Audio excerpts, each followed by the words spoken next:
اللہ تعالیٰ نے ارشاد فرمایا، انما کان قول المؤمنین اذا دعوا الی اللہ ورسولہ لیحکم بینہم ان یقولوا سمعنا واطعنا واولئک ھم المفلحون، یعنی مسلمانوں کی بات تو یہی ہے کہ جب انہیں اللہ اور اس کے رسول کی طرف بلایا جاتا ہے تاکہ رسول ان کے درمیان فیصلہ فرما دیں تو وہ عرض کریں کہ ہم نے سنا اور اطاعت کی، اور یہی لوگ کامیاب ہونے والے ہیں۔ اس آیت میں اللہ تعالیٰ نے مومنین کی شان بیان فرمائی کہ ان کا طریقہ ہر حکم خداوندی تسلیم کرنا اور اس کے سامنے اپنا سر جھکا دینا ہے۔ اللہ تعالیٰ کے حکم پر عمل کرنے کا نام اطاعت ہے، اور حکم پر عمل نہ کرنے کا نام معصیت یعنی نافرمانی ہے۔ نافرمانی کے لیے قرآن مجید میں بہت سے الفاظ بیان ہوئے ہیں، جیسے فسق، عدوان، حرام اور اسم وغیرہ۔ قرآن پاک میں ہے، یا ایھا الذین آمنوا اذا تناجیتم فلا تتناجوا بالاثم والعدوان ومعصیۃ الرسول، یعنی اے ایمان والو، جب تم آپس میں مشورہ کرو تو گناہ اور حد سے بڑھنے اور رسول کی نافرمانی کا مشورہ نہ کرو۔ ان سب الفاظ میں گناہ کا مفہوم مشترک ہے۔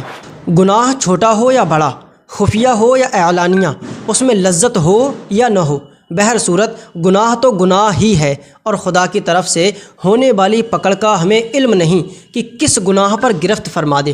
ہمارے معاشرے میں گناہوں کا چلن اس حد کو پہنچ گیا ہے کہ نوجوانوں میں ایسے گناہ بھی کثرت سے نظر آنے لگے ہیں جن میں کوئی لطف نہیں، نہ کوئی لذت ہے، بس خام خواہ مختلف اداکاروں، گلوکاروں اور برے لوگوں کے پیچھے لگ کر وہ کام شروع کر دیتے ہیں، جیسے مردوں کا کانوں میں بالیاں پہننا، انگلیوں میں سونے یا عام دھاتوں کی انگوٹھی پہننا، ہاتھوں میں بریسلیٹ، کڑے اور گلے میں دھاتی چین یعنی زنجیر پہننا، یوں ہی شارٹس کے نام پر ایسی چڈیاں پہننا جن میں گھٹنے اور رانیں کھلی نظر آتی ہیں، بدن پر ٹیٹو بنوانا، اور یوں ہی داڑھیوں کی عجیب و غریب فیشن والی خراش اور تراش کرنا۔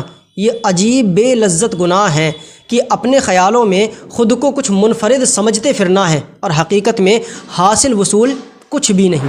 ایسے گناہوں کے ارتکاب کی دو وجہ ہوتی ہیں۔ ایک وجہ لا علمی ہے کہ اسے اس شے کا گناہ ہونا ہی معلوم نہیں، اور دوسری وجہ نفس و شیطان کی پیروی اور خدا تعالیٰ کے حکم پر عمل کا شوق نہ ہونا۔ دونوں وجوہات ہی مسلمان کی آخرت کو نقصان پہنچانے والی اور اس کے ایمانی ذوق کے خلاف ہیں۔ ان دونوں وجوہات کے خاتمے کا طریقہ پیش کیا جاتا ہے، غور فرمائیں۔ پہلا سبب لا علمی ہے، اور اوپر بیان کردہ بے لذت گناہوں کے حوالے سے اس کا حل یہ ہے کہ شرعی حکم اور ان گناہوں پر وعیدوں کو جان لیا جائے۔ آئیے احکام شریعت اور گناہوں کی وعیدوں پر ایک نظر ڈالتے ہیں۔ گناہ بے لذت کی بڑی واضح اور عام پائی جانے والی مثال مختلف دھاتوں کے چھلے اور شرعی معیار سے ہٹ کر پہنی جانے والی انگوٹھیاں ہیں۔ شریعت کا حکم یہ ہے کہ مرد کے لیے چاندی کی 4.5 ماشے سے کم وزن کی ایک نگینے والی ایک انگوٹھی کے سوا کسی بھی دھات کی انگوٹھی یا چھلے یا کڑے وغیرہ کچھ بھی جائز نہیں۔ چنانچہ ایک آدمی رسول اللہ صلی اللہ تعالیٰ علیہ وسلم کے پاس آیا، اس نے پیتل کی انگوٹھی پہن رکھی تھی۔ آپ صلی اللہ تعالیٰ علیہ وآلہ وسلم نے ارشاد فرمایا کہ کیا بات ہے کہ میں تجھ سے بتوں کی بو پاتا ہوں۔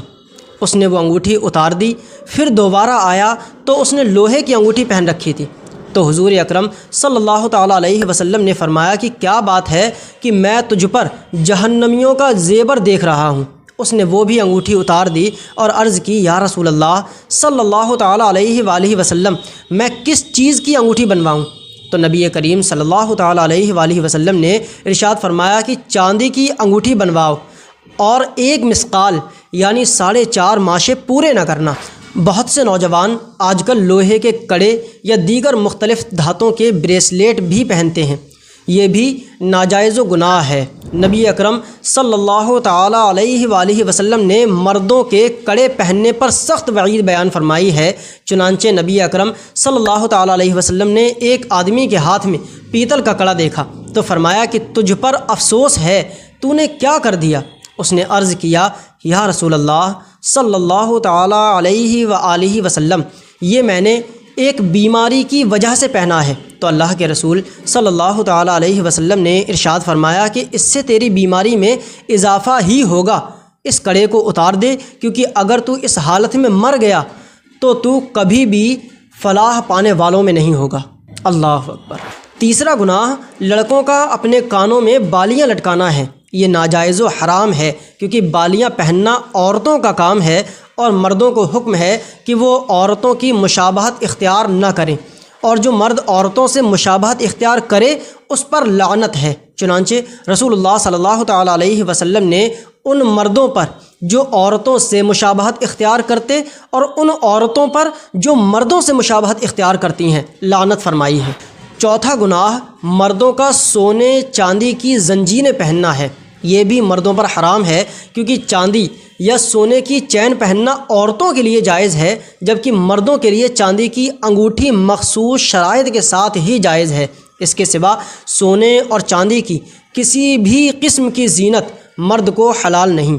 نبی اکرم صلی اللہ تعالیٰ علیہ وآلہ وسلم نے اپنے دائیں ہاتھ میں سونا اور بائیں ہاتھ میں ریشم پکڑ کر ہاتھ بلند کر کے واضح الفاظ میں ارشاد فرمایا کہ یہ دونوں چیزیں میری امت کے مردوں پر حرام اور عورتوں کے لیے حلال ہیں۔